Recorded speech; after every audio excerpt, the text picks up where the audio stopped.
ओम शांति। आज बाप दादा के 26 जुलाई 2021 के ईश्वरीय महावाक्य हैं। मीठे बच्चे, याद की यात्रा में कभी थकना नहीं। देह अभिमान के तूफान थकाते हैं। देही अभिमानी बनो तो थक दूर हो जाएगा। प्रश्न: कौन सा संस्कार 21 जन्मों की श्रेष्ठ तकदीर को बिगाड़ने वाला है?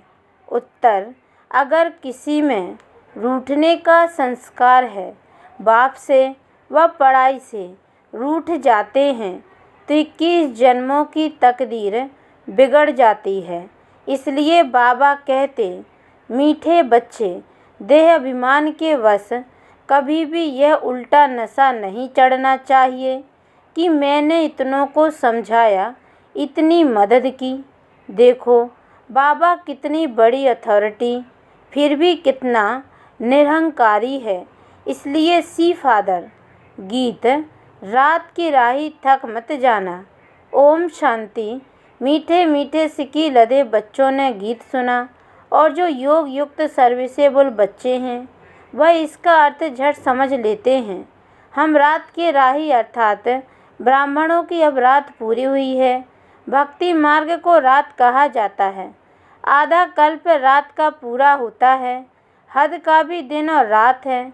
यह फिर ब्राह्मणों का आधा कल्प दिन और आधा कल्प रात होती है।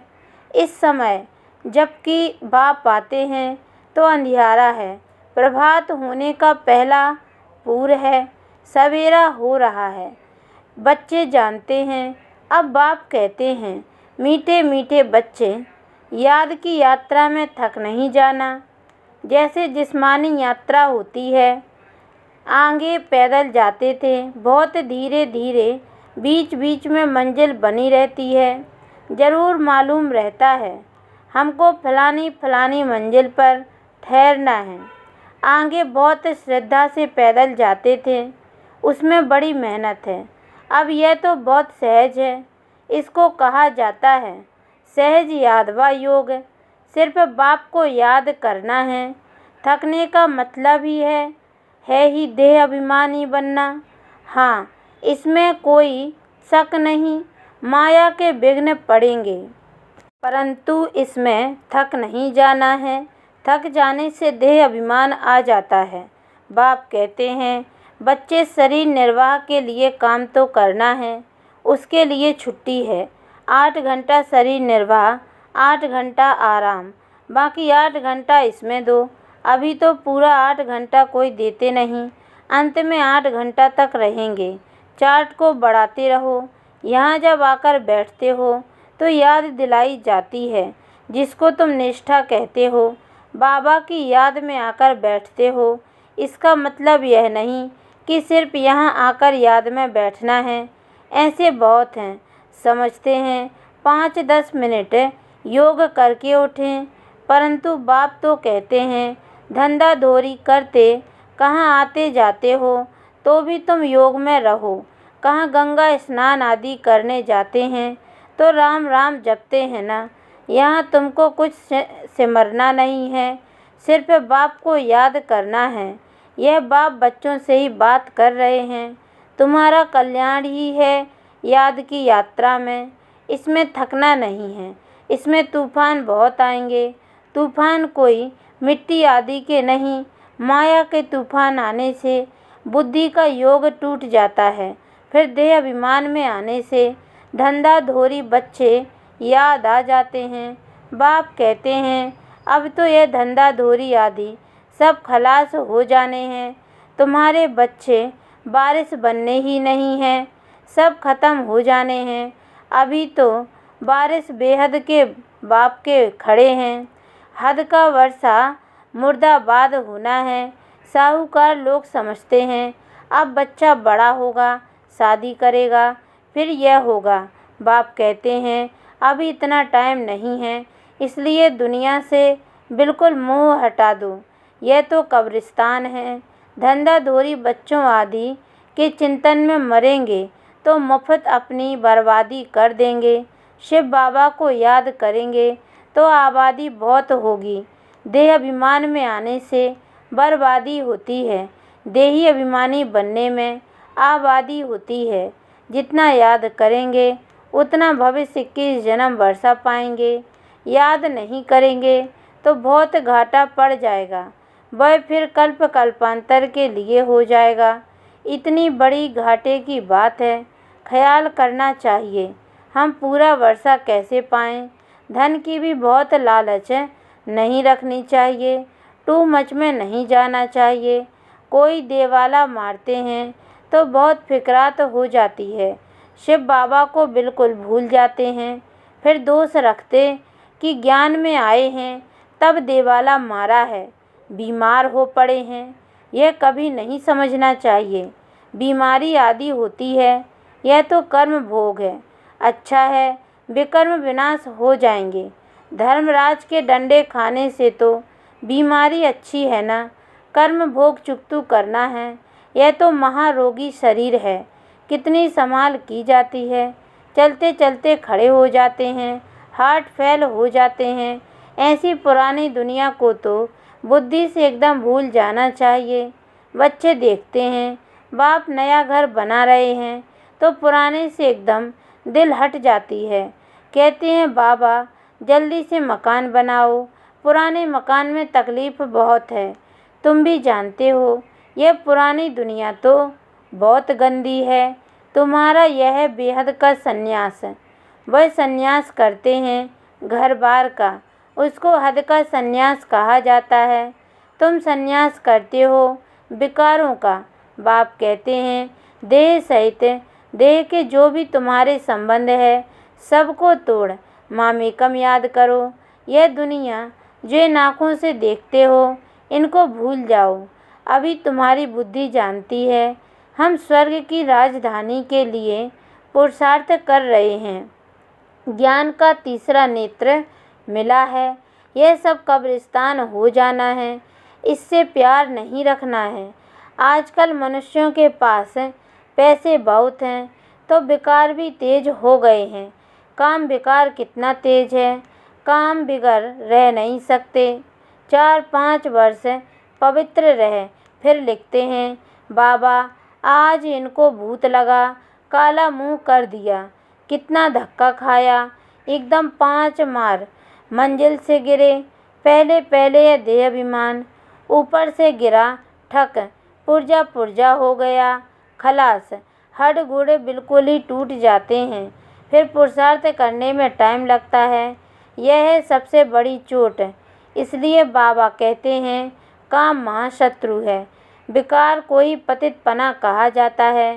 कहते हैं बाबा हमको पतित से पावन बनाओ। भारत में ही संपूर्ण निर्विकारी थे ना, भारत ही निर्विकारी था, अब भारत विकारी है। संपूर्ण निर्विकारी सूर्यवंशी को कहेंगे।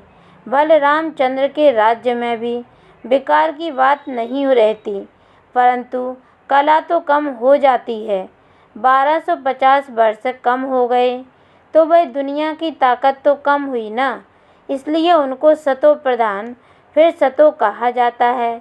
तुम चाहते हो हम मम्मा बाबा को फॉलो कर सूर्यवंशी महाराजा महारानी बने, इसमें तकलीफ़ है।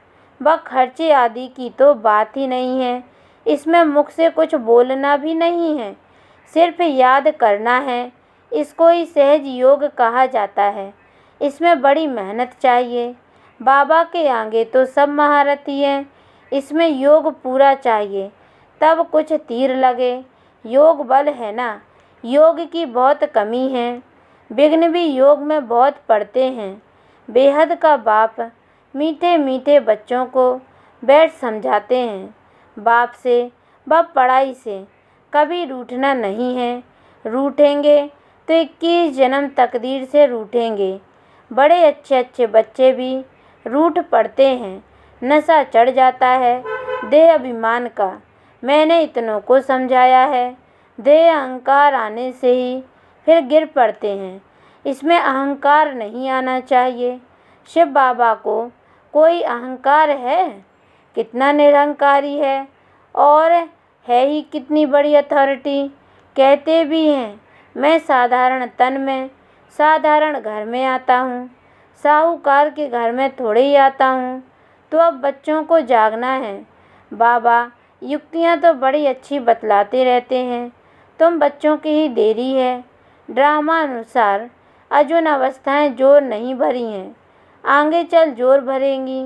हम गवर्नमेंट को इत्तला करते हैं कि इतने इतने वर्षों में स्वर्ग की स्थापना हो जाएगी। यह अखबार आदि में मनुष्य पढ़ेंगे तो आकर तुमसे पूछेंगे, थोड़े वर्ष के अंदर स्थापना होगी तो विनाश भी जरूर होगा, ढेर आएंगे।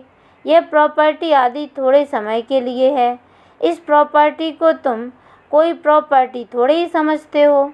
तुम जानते हो यह तो थोड़े रोज के लिए है। यह मकान आदि रहने के लिए बनाए हैं, क्योंकि मधुबन में बहुत बच्चे आते हैं रिफ्रेश होने के लिए। हेड ऑफिस मधुबन है। आज तुम क्या करते हो, कल क्या करेंगे? यहाँ तपस्या करते हो, फिर दिल्ली वृंदावन आदि में जाकर राज्य करेंगे। हमारा यादगार कैसे खड़ा है, यह अच्छी रीति दिखाना है। जो काम हम अभी कर रहे हैं 5000 वर्ष पहले भी किया था। पहले पहले शिव बाबा के मंदिर बनाते हैं, बाकी देलवाड़ा मंदिर आदि तो बाद में बने हैं। बुद्धि से काम लेना होता है। देलवाड़ा मंदिर का भी हिसाब निकाला जाए तो निकल सकता है। पूरा हमारा यादगार है। तुम जानते हो यह स्थापना का यादगार है। तुम मीठे मीठे बच्चों को बहुत खुशी होनी चाहिए। यह सब सर्विस बढ़ाने की युक्तियाँ निकालनी हैं। राम गयो रावण गयो, जिनका बहु परिवार है। रावण का देखो कितना बड़ा परिवार है, राम का कितना छोटा परिवार है। गायन राइट है, परंतु कोई समझ नहीं सकते हैं। बाप बैठ समझाते हैं तो भी निश्चय नहीं बैठता है। शरीर निर्वाह अर्थ भी कर्म तुमको जरूर करना है। हाँ, जो सर्विसेबल बच्चे हैं पांडव, वह तो गवर्नमेंट से पालना ले सकते हैं। उनकी सारी संभाल हमको करनी पड़े। अवस्था बच्चों की ऐसी होनी चाहिए। बाबा की याद में इस दुनिया का सब कुछ भुलाना है। याद की यात्रा में जो पक्का मस्त रहेगा, उनकी अवस्था भी बहुत मजबूत होगी। जैसे कि शिव बाबा की याद में रहे तुम शरीर छोड़ते हो। सन्यासी ब्रह्म की याद में शरीर छोड़ते हैं तो भी वायुमंडल में बिल्कुल सन्नाटा हो जाता है। बाबा को अनुभव है, मनुष्य मरते हैं तो घर में सन्नाटा हो जाता है ना, इसमें भी ऐसे होता है। पिछाड़े में जैसे कि सब कुछ भूल जाते हैं। अब हमको वापस घर जाना है। देह अभिमान छूटता जाता है। पिछाड़ी में शरीर खुशी से छोड़ना चाहिए। हर्षित मुख, बस हम कहाँ जा रहे हैं। ऐसी अवस्था जब होगी तब विजय माला में पिरोने लायक बनेंगे। तुम्हारे में शांति की करंट है। कोई भी आते हैं तो कहते हैं यहाँ शांति बहुत है। यह है रियल शांति। आत्मा शरीर से डिटेच हो जाती है। तुम जानते हो हम आत्मा शांत स्वरूप हैं। हम अपने स्वधर्म में बैठ जाते हैं। कर्म के बिना तो कोई मनुष्य रह नहीं सकते। वो लोग हठ योग से क्या क्या नहीं करते हैं। तुम अब समझते हो हमारा स्वधर्म ही शांति है। यहाँ हम आए हैं पाठ बजाने, अब वापस घर जाना है। बाप कहते हैं मुझे याद करो और घर को भी याद करो। बाप को याद करने से वर्षा मिलेगा। बाप कहते हैं मुझे भी घर में याद करो। यहाँ तो मैं टेम्परेरी आता हूँ। तुम्हारी बुद्धि शांति धाम में टिकनी चाहिए। बाबा की याद में घर का भी वर्षा लेना है ना। वह है आत्माओं का घर, यह है जीव आत्माओं का घर। अपने घर को भी नहीं भूलो, बाप को भी नहीं भूलो। बाप को याद करने से ही पवित्र बन घर चले जाएंगे। ज्ञान को धारण करने से फिर राजाई करने आएंगे नई दुनिया में। जितना हो सके औरों को रास्ता बताते जाओ। Always see father. तुम जानते हो बाप ने क्या किया, सब कुछ माताओं को दे दिया। उससे ही डायरेक्शन दिया, उसने ही डायरेक्शन दिया कि सब कुछ माताओं की सर्विस में लगाओ। एक को देख दूसरों ने फॉलो किया। स्वाहा हो गए, परंतु फिर जब टिक भी सके ना, ड्रामा अनुसार भट्टी भी बननी थी। पाकिस्तान हिंदुस्तान हुआ, तुम्हारी भट्टी पहले शुरू ही हुई पाकिस्तान में। तुमने नदी को क्रॉस किया। शास्त्रों में तो क्या क्या बातें लिख दी हैं, प्रैक्टिकल में तो अब तुम सुनते हो ना, फिर कल्प बाद तुम ही सुनेंगे। अब बाप कहते हैं हियर नो विल, धंधा आदि भल करो, परंतु हियर नो विल। बाप कहते हैं हर बात में श्री मत लो। बाबा इस हालत में हम क्या करें? तो बाबा सब बता देंगे। कोई भी बात पूछनी हो तो तुम बाबा के पास आओ। तुम डरते क्यों हो? कदम कदम पर पूछना है। श्रीमत पर चलने से कदम कदम में पदम है। तुम्हारा सेकंड बाय सेकंड जो पास होता है उसमें पदम है। तो कितनी कमाई हो रही है।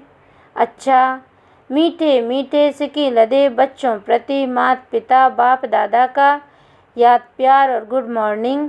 रूहानी बाप की रूहानी बच्चों को नमस्ते, और हम रूहानी बच्चों की ओर से भी रूहानी माता पिता बाप दादा को याद प्यार और गुड मॉर्निंग बाबा नमस्ते। धारणा के लिए मुख्य सार है, पहली पॉइंट है विजय माला में पिरोने के लिए इस शरीर से डिटैच होने का पूरा पूरा पुरुषार्थ करना है। देह अभिमान को छोड़ते जाना है। इस दुनिया को बुद्धि से भूलना है। दूसरी पॉइंट है टू मच धन की लालच में नहीं जाना है। बाप की याद के सिवाय दूसरा कोई चिंतन ना रहे।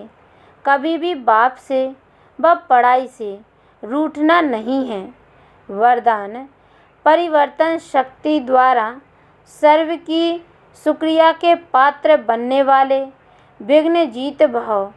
यदि आपका कोई अपकार करे तो आप 1 सेकंड में अपकार को उपकार में परिवर्तित कर दो। कोई अपने संस्कार स्वभाव के रूप में परीक्षा बनकर सामने आए तो आप एक की स्मृति से ऐसी आत्मा के प्रति भी रहम दिल के श्रेष्ठ संस्कार स्वभाव धारण कर लो। कोई देहधारी दृष्टि से सामने आए तो उनकी दृष्टि को आत्मिक दृष्टि में परिवर्तित कर लो। ऐसे परिवर्तन करने की युक्ति आ जाए तो विघ्न जीत बन जाएंगे। फिर संपर्क में आने वाली सर्वात्माएं आपका शुक्रिया मानेंगी। स्लोगन, अनुभवों का स्वरूप बन जाओ तो चेहरे से खुश नसीबी की झलक दिखाई देगी। ओम शांति।